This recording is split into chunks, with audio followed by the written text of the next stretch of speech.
Bell के संबंध में जो आज फैसला दिया है वो कई मायने में महत्वपूर्ण है। सबसे पहले तो निश्चित रूप से आम आदमी पार्टी के लिए, दिल्ली सरकार के लिए, हम सब के लिए, हम सब के परिवारों के लिए ये बहुत बड़ी राहत की बात है, बहुत भावुक क्षण है कि हमारे भाई, हमारे प्रिय नेता, हमारे गुरु, राजनीतिक गुरु अरविंद केजरीवाल जी भारतीय जनता पार्टी के तमाम कुचक्रों के बाद बाहर आएंगे। उनकी तमाम साजिशें रखी रह जाएंगी भारतीय जनता पार्टी वालों की। लेकिन साथ साथ बात सिर्फ केजरीवाल जी की जमानत की नहीं है। आज माननीय सुप्रीम कोर्ट ने भारतीय जनता पार्टी को भी एक बहुत बड़ा संदेश दिया है कि तुम्हें अपनी तानाशाही बंद करनी पड़ेगी। आज माननीय सुप्रीम कोर्ट का आदेश भारतीय जनता पार्टी के मुंह पे एक कड़ा तमाचा है कि आप एजेंसियों का दुरुपयोग कर रहे हो। आपने एजेंसियों को अपना केज पैरेट बना के रखा हुआ है। ऑनरेबल सुप्रीम कोर्ट ने बहुत साफ शब्दों में कहा कि सीबीआई केज पैरेट की तरह से काम कर रही है। माननीय सुप्रीम कोर्ट का यह फैसला सिर्फ पार्टी, सरकार या व्यक्ति के लिए, हमारे लिए महत्वपूर्ण नहीं है। केवल देश के आम आदमी को ऑनरेबल सुप्रीम कोर्ट का साफ संदेश है, साफ भरोसा है कि आप चिंता मत करो। अगर कोई तानाशाही चलाएगा, अगर कोई एजेंसियों का दुरुपयोग करेगा तो देश का संविधान उसकी रक्षा के लिए है। संदेश साफ है ऑनरेबल सुप्रीम कोर्ट का कि तानाशाही के खिलाफ देश का संविधान हर आम आदमी के लिए रक्षा के लिए है। और भारत में अगर किसी की चलेगी, ना तानाशाही की चलेगी, ना सीबीआई की चलेगी, ना ईडी की चलेगी, ना इनके तानाशाही कानूनों की चलेगी। भारत में अगर किसी की चलेगी तो देश के संविधान की चलेगी। यह ऑनरेबल सुप्रीम कोर्ट के फैसले से साफ संदेश है। दूसरी बात, ऑनरेबल सुप्रीम कोर्ट के संदेश से यह साफ है कि भारतीय जनता पार्टी सीबीआई को और ईडी को अपने तोता मैना की तरह इस्तेमाल करते हुए अरविंद केजरीवाल जी को अंदर रखने के लिए साजिशें रच रही थी।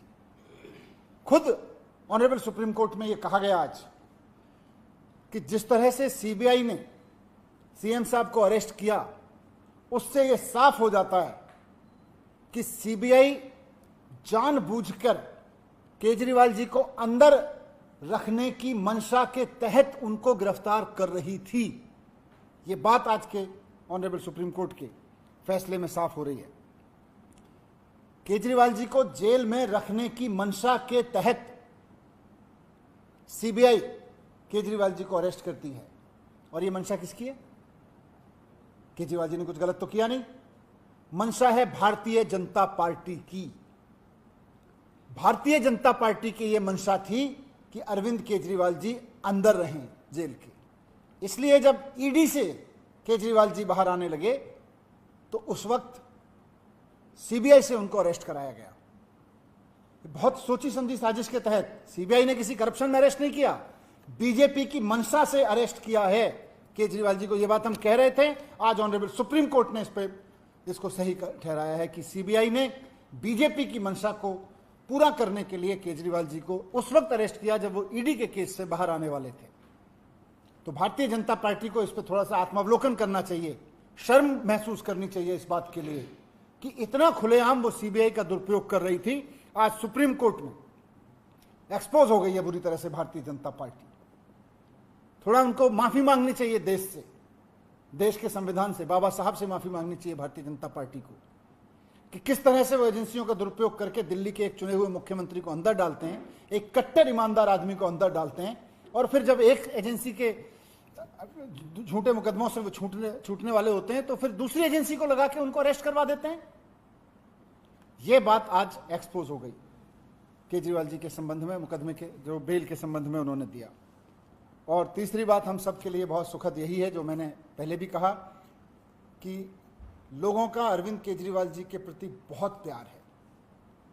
लोगों का प्यार, भगवान राम की, हनुमान जी की कृपा और देश के संविधान का कवच, ये तीनों अरविंद केजरीवाल जी के साथ हैं।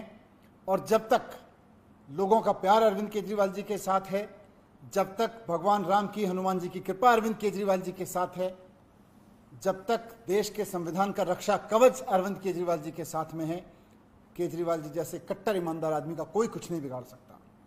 ये बात आज साफ हो गई है। यही हमें रखना था इस पे संजय भाई।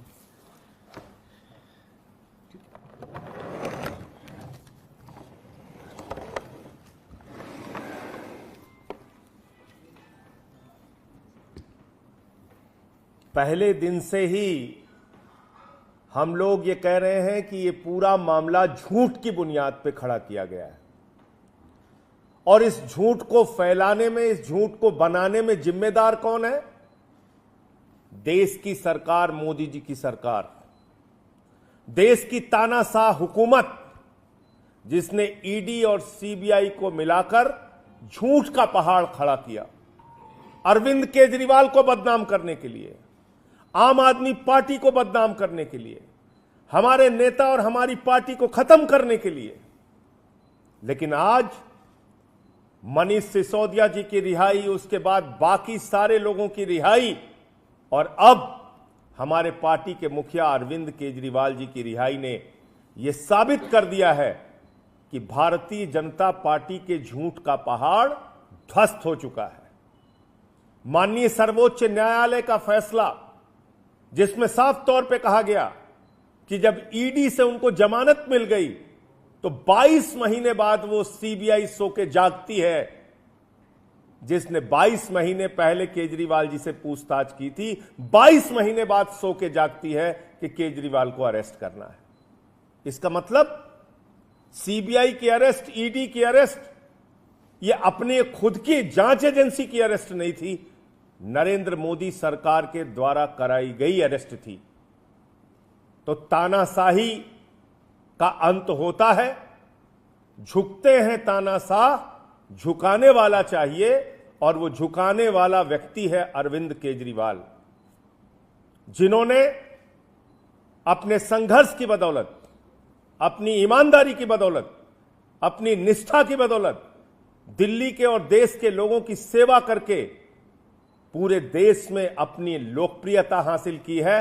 उनको जेल के सीखचों के पीछे आप नहीं रख सकते, जेल के सीखचों के पीछे रख के उनके हौसलों को आप तोड़ नहीं सकते। तो ये आम आदमी पार्टी के एक एक कार्यकर्ता के लिए बहुत खुशी का क्षण है, पूरे देश के लिए और दिल्ली के लिए बहुत ही खुशी का क्षण है। अब हरियाणा और दिल्ली के रण में भारतीय जनता पार्टी को बुरी तरीके से हम लोग पराजित करेंगे और केजरीवाल जी के बाहर आने के बाद उस अभियान में भी बहुत बड़ी मजबूती मिलेगी। आज फिर से एक बार सुप्रीम कोर्ट ने यह कहा कि सीबीआई सरकार का तोता है। तोता मैना, ईडी, सीबीआई, इनका इस्तेमाल करके आप बाबा साहब के संविधान को खत्म नहीं कर सकते। इनका इस्तेमाल करके आप लोकतंत्र की हत्या नहीं कर सकते। इनका इस्तेमाल करके आप दिल्ली की चुनी हुई सरकार को खत्म नहीं कर सकते। अरविंद केजरीवाल की ईमानदारी और उनकी लोकप्रियता को खत्म नहीं कर सकते। यह सुप्रीम कोर्ट के फैसले से साबित हुआ है। तो मैं फिर से एक बार अपनी पार्टी की ओर से, केजरीवाल जी की ओर से, देश के उन तमाम लोगों को और तमाम राजनीतिक दलों को, इंडिया गठबंधन को, जिसने इस पूरी लड़ाई में हम लोगों का साथ दिया, सबको हृदय से आभार व्यक्त करते हैं कि इस अभियान में, इस लड़ाई में, इस संघर्ष में उन्होंने हमारा साथ दिया।